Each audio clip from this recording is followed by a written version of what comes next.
Natalia Aparicio, politóloga. Un placer saludarte, Natalia. ¿Cómo estás? Buenos días. Buen arranque de semana. Acá congelados. No sé tú dónde estás y cómo está el clima por allá. ¿Cómo estás, Diego? Bien, yo feliz de estar con ustedes una vez más, hablar de este tema. Estoy en Santa Cruz y aquí está Ujú. haciendo nomás templadito, está fresco, Qué rico. así que está bien porque recuerdo el hermoso clima cochabambino. Ah, bien. Sí, nos recuerda a nuestra hermosa Cochabamba, ¿no? Así es. Bueno, a ver, el clima que no está hermoso para nada es el del gobierno, nos imaginamos, con casi como La Paz debe estar, con nieve, tormentas eléctricas por algunos lados. ¿Cómo ves al gobierno y esta apuesta por el silencio? Bueno, esta apuesta por el silencio me parece que tiene que ver con intentar buscar una solución estratégica, mientras que también el gobierno está intentando, ellos igual, intentar entender qué es lo que está pasando, ¿no? Pero por otro lado también tenemos una disputa del poder político. Muy importante, ¿no? Recordemos que ahora casi todo está recayendo en el órgano judicial y en el Ministerio Público. Entonces, desde mi perspectiva, creo que ahora el fiscal general, el Ministerio Público, está con todo el poder en este momento. Entonces, por supuesto, el Ejecutivo, el órgano ejecutivo, está midiendo cada paso, cada declaración, cada palabra que se va a emitir para ver de cerrar por dónde, de buscarle una lógica, de buscarle un sentido, pero además, por supuesto, lo que está esperando también el gobierno una manera salir de esta, que yo creo que va a ser muy difícil salir de esta. Pero por otro lado, también estamos ahorita en una guerra digital muy fuerte, ¿no? Eso siempre lo tenemos que tomar en cuenta. La guerra digital es la más importante en estos momentos de crisis política. Creo que hace algunos meses estaba, perdón, la anterior semana se sabe cuáles son las cuentas y los perfiles que ha utilizado el gobierno para atacar a las personas que hablaron en contra del gobierno y también para apoyar publicaciones y posts de comentarios exactamente iguales en las publicaciones, ¿no? Entonces, obviamente esto se utiliza. No solamente aquí en Bolivia, sino en todas partes del mundo. No solamente lo utiliza el gobierno de Rodrigo Paz, lo ha utilizado el gobierno de Luis Arce, lo utilizó el gobierno de Janine Áñez, lo utilizó incluso el gobierno de Evo Morales cuando todavía esto estaba en un inicio de crecimiento con los guerreros digitales. Entonces, bueno, estamos en eso, pero además vuelvo al punto que decía, estas cuentas que se han traqueado, que se han rastreado del gobierno, son las que la anterior semana estaban intentando posicionar que esto era un autoatentado, pero también estaban intentando posicionar de la vinculación de Nadia Beler con el MAS. ¿No? Ahora un poco con las fotos que Nadia Beller ha tenido que publicar en sus redes sociales sobre su radiografía, sobre sus heridas y todo esto, demostrando que verdaderamente pasó el atentado, que no se trata de un show.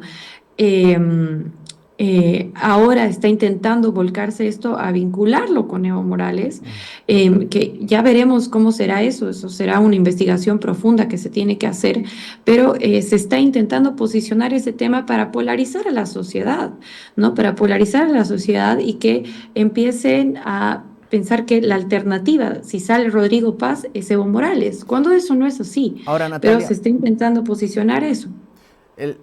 esto que tú mencionas, esta lógica de entrar nuevamente en ese clivaje, Evo o los demás, em, no solamente esto se ve en las redes, porque también he escuchado ese análisis, diríamos, desde algunos medios o algunos periodistas que hablan y se montan en la teoría de que esto es un autoatentado, de que refuerzan aquella versión de se llamó la ambulancia 5 minutos antes del atentado, por qué llegó tan rápido, por qué no había sangre, por qué podía hablar Nadia Beller, y parece que se deja de lado todo lo que dijo Nadia Beller una vez estando en la camilla. Exactamente, esa es otra de las estrategias, ¿no? Las estrategias es que justamente nos ocupemos de este tipo de nimiedades, de la sangre, de esto, del otro, del si la ambulancia, sino cuando de lo que tenemos que hablar son de los casos de corrupción muy graves que Nadia Beller ha acusado, pero también tenemos que recordar que no solamente ahora, en este preciso momento, Fernando Cerimedo tiene un proceso por tentativa de feminicidio, sino que también tiene un proceso por enriquecimiento ilícito. Y exactamente las ubicaciones que Nadia Beller ha dado son las ubicaciones donde se han encontrado todas las cosas que hemos visto en la prensa, ¿no? El dinero, especialmente grandes cantidades de dinero. Entonces, ¿qué es lo que se tiene que responder acá? ¿Cuál es la pregunta que se tiene que responder y hacia dónde tenemos que mirar? En primer lugar, ¿por qué hay tanto silencio? Pero miramos, no solamente del gobierno, sino también de los otros actores políticos. ¿Por qué Tuto está en silencio? Samuel, bueno, está con temas de salud, pero tampoco se ha referido al caso. Manfred ha mencionado que van a ver si le van a dar el apoyo o no, como condicionando también, que por cierto no es democrático eso. Y claro, el silencio sepulcral del gobierno, porque se sabe, y era, como tú lo has dicho en un principio, era sabido que Fernando Cerimedo era el asesor personal y el asesor principal de Rodrigo Paz. Entonces, el silencio también viene ahí de estos procesos por enriquecimiento ilícito. ¿De dónde Fernando Cerimedo tiene tanto dinero? ¿Cuáles Justamente, son? Ujú. sí, a partir de que se destapa esta historia en la Argentina, eh, por supuesto han empezado a tratar el tema. Y claro, la gran pregunta que hace Natalia y que nos hacemos todos es, ¿cómo lograba tener tantos recursos económicos alguien que hasta hace 14 años manejaba un taxi, fue denunciado por estafa porque vendió supuestamente 2 veces un departamento de $32,000 en Mar del Plata a 2 diferentes personas, y acabó viviendo en un barrio exclusivo, en un condominio exclusivo acá en el barrio de Aranjuez, donde no hay casas pequeñas ni de una planta. Quienes alguna vez han ido por allí conocen qué tipo de casas son las que hay en ese lugar, comparadas con las del Urubó en Santa Cruz o el Bosque o las Lomas de Aranjuez en Cochabamba. Son así. Y allí vivía, además de otros 3 departamentos, también en la zona sur, y otros negocios, casas de cambios que supuestamente estaban vinculados a Fernando Cerimedo. Y ahí, claro, la gran pregunta de quién le pagaba. O sea, era con la nuestra, con lo que nos sacan todos los meses con impuestos, que se le pagaba a Fernando Cerimedo para ser más que asesor, porque te voy a contar una cosa, Natalia, el viernes estuvimos con la diputada Lisa Claros y nos contó una He visto. anécdota. Ujú. Claro, y ella dijo, un asesor no soluciona en 5 minutos lo que él me solucionó o solucionó a la región del departamento de Potosí. Entonces, ahí claramente, más que asesor era Fernando Cerimedo, de quien ahora todos dicen, alguna vez me lo crucé en una salteñada. Impresionante. Para mí, las declaraciones de Fernando Aramayo la anterior semana diciendo que Fernando Cerimedo había tenido un rol muy marginal después de ganar las elecciones me parece vergonzoso. O sea, verdaderamente creen que la población boliviana somos tontos, creen que no entendemos lo que está pasando, pero en definitiva, también todo esto que sucede se queda opacado por la falta de diésel, se queda opacada por todos los problemas estructurales y sistemáticos que está teniendo en este momento el Estado boliviano, ¿no? Ok, han cerrado un cierto acuerdo con los cisterneros anoche que ha calmado un poco las aguas, pero el tema de la ley de inversiones sigue vigente y está enojando a sus principales socios políticos que tenía acá en Santa Cruz, en el oriente, ¿no? Que en su momento, durante los bloqueos, fueron aliados que en definitiva le servían al gobierno, pero esos aliados ya tampoco están ahí.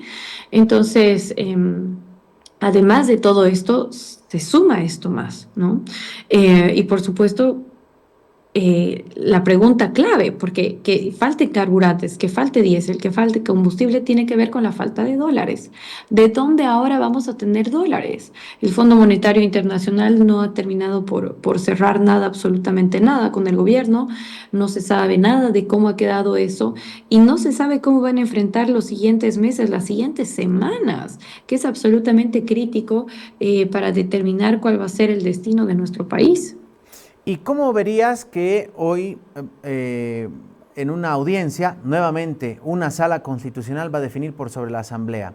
Si revierten o cuestiona, pone en duda, que le faltó una coma, que no sé, la bandera estaba mal puesta en la sesión de la Asamblea y por lo tanto esa sesión podría ser anulada y se revierte, diríamos, la censura al ministro José Gabriel Espinosa, políticamente, ¿qué señal sería que el gobierno lo vuelva a restituir o que no lo restituya, más allá de la decisión de la justicia?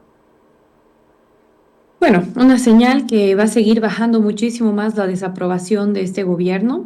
Primero porque todo empieza con el caso del Audi, empieza y se le hace em, este proceso entre la Asamblea Legislativa, pero eso lo que va a terminar haciendo es que ese nivel de desaprobación siga creciendo muchísimo más, pero además, lamentablemente en nuestro país se lleva a cabo esta práctica de, ok, em, se lo restituye, se lo destituye, pero después pasa un tiempito y se lo vuelve a restituir, que lo ha hecho el gobierno de Yanine Áñez, que lo ha hecho el gobierno de Luis Arce, y que es igual una práctica completamente antidemocrática, saltándose al órgano más importante del Estado.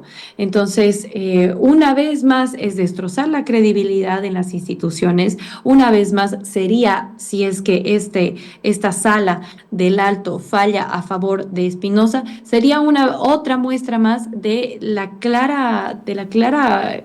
claro problema de principios y de valores que está teniendo la justicia en nuestro país, porque además ese sería un escandalete, que también se suma el escandalete, que y lo voy a volver a repetir, de este joven Adrián Lema que estaba con los lingotes de oro, que ha pagado una fianza de 22.000 bolivianos, cuando estábamos hablando de que se quería hacer el envío de oro por 25 millones de dólares. O sea, de verdad, eh, eh, lo opaco que es todo esto, lo vergonzoso que es todo esto, la podredumbre que existe en todos los órganos del Estado se hace cada vez más evidente. Pero un poco volviendo al tema de Fernando Cerimedo, que ahora obviamente todos lo van a negar 3 veces antes de que cante el gallo o el pollo, no sé. No olviden que no debemos olvidar que Fernando no solamente ha sido asesor del presidente, sino que también ha manejado la campaña de segunda vuelta, ha apoyado la coordinación de transición, ha coordinado la transición de mando para que también lleguen los presidentes a nuestro país. Entonces, eso también tenemos que hacerle recuerdo a Fernando Aramayo, porque parece que de todo eso se está olvidando, ¿no? Entonces, vamos a ver en qué termina, volviendo al tema de Espinosa, vamos a ver en qué termina el tema con José Gabriel Espinosa. Claro que ahora ellos están intentando meter una cautelar con que solamente puede llevar a cabo la Asamblea Legislativa esa acción de vetar a un ministro de Estado con 2 tercios, ¿no? Ese es el intento y la vuelta judicial que le quieren meter. Claro, 2 tercios de ausentes y presentes, ¿no? Una locura. Entonces, al día siguiente a Mauricio Zamora no le alcanzó los 2 tercios del voto de confianza. Y el Sin 7 de, embargo, se acata. claro, y el 7 de mayo a Marco Antonio Oviedo. ¿Y ahora qué hacemos? Entonces no tienen el voto de confianza porque no llegaron a los 2 tercios, usando ese mismo criterio. Pero en esta lógica que tú planteabas al inicio, esta pugna de poderes en las que se ve un órgano judicial, una fiscalía, diríamos como siempre deberían ser autónomas del poder ejecutivo, ¿no? Es el ideal de cualquier república, de cualquier sociedad moderna. Diríamos que estamos en un momento así con este caso particular. Tú intuyes que ya están jugando políticamente y que por lo tanto de repente esa medida cautelar en la sala del Alto les pueda salir más bien adversa, porque si ya estos operadores de la justicia están oliendo la sangre y van a empezar a jugar políticamente, pueden hacer caso omiso a lo que quiere el poder central. Diego, yo no intuyo. Sabemos que no existe ningún tipo de independencia y sabemos que no existe la transparencia necesaria en ningún órgano del Estado y esto lo sabemos históricamente, lo tenemos en archivos históricos desde la colonia. O sea, estamos hablando de una práctica que se lleva a cabo en nuestro país, pero hace cientos de años, hace décadas y décadas y décadas atrás. Entonces, lamentablemente en nuestro país tenemos esto de los pesos y contrapesos, pero lamentablemente en nuestro país estos pesos y contrapesos tienen que ver más bien con los intereses políticos que tienen los diferentes órganos y los intereses personales que se tiene dentro de los funcionarios en los órganos de Estado. Lamentablemente esa es la cierta independencia y el cierto contrapeso, pugnas políticas de poder internas y por supuesto pugnas también en la medida en la que se puedan tener ganancias económicas sobre esto. Y esto no es por apuntar directamente al gobierno de Rodrigo Paz, sino que esa es la realidad política de nuestro país. Y eso no lo podemos negar y no podemos taparnos los ojos. Entonces, tengamos eso en cuenta. Tengamos eso en cuenta, tengamos en cuenta el poder que el Ministerio Público tiene ahora en sus manos. Los ojos deben estar también ahí y tienen que estar también los ojos en el juez de la Sala Penal 12 del Palacio de Justicia de Santa Cruz. Y ahí me imagino que también una mirada estará puesta en la Asamblea, porque esta cumbre tan anunciada por Manfred, ¿no?, con tanto bombo y platillo, decir, algún rato nos vamos a reunir con Tuto y Samuel para definir qué hacemos de acá en adelante, es porque está claramente diciéndole al gobierno, ojo que alza el teléfono y llámanos para ver cómo salimos de esta, o cómo tú lo interpretas, Natalia. Yo creo que es exactamente lo que está pasando, ¿no? No saben cómo van a hacer, no saben cómo van a salir, pero también yo quiero hablar, y lamentablemente es un poco destrozar la credibilidad que se tiene en el quinto poder, que son los medios de comunicación, que por supuesto ahora los medios de comunicación tradicionales también están con la presencia de esta descentralización de los mismos, con la llegada de los influencers, con la llegada de los creadores de contenido, con la llegada de los periodistas que hacen su propio contenido.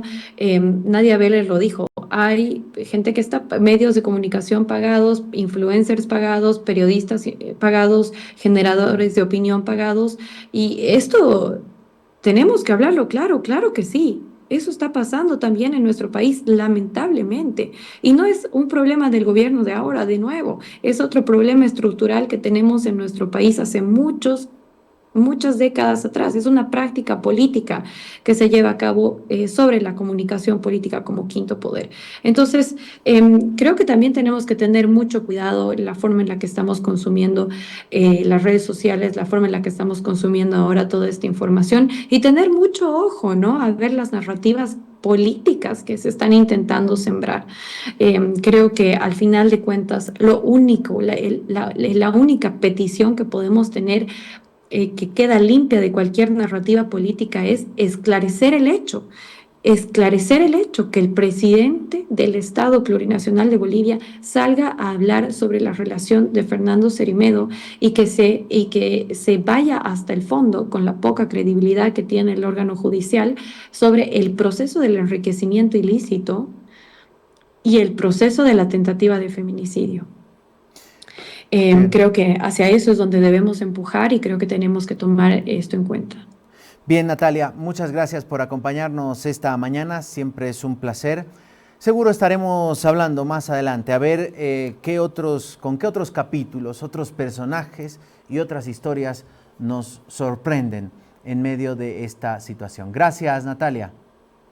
Muchas gracias a ustedes, un saludo Diego, un saludo al equipo y vamos a estar hablando en la próxima crisis política de nuestro pobre país. O sea, mañana, no. O sea, mañana o pasado. Sí, o en la tarde, digamos. O en la tarde. Chao, gracias, chao. Natalia, un fuerte abrazo. Natalia Aparicio, analista política desde Santa Cruz, a propósito del escándalo Cermedo.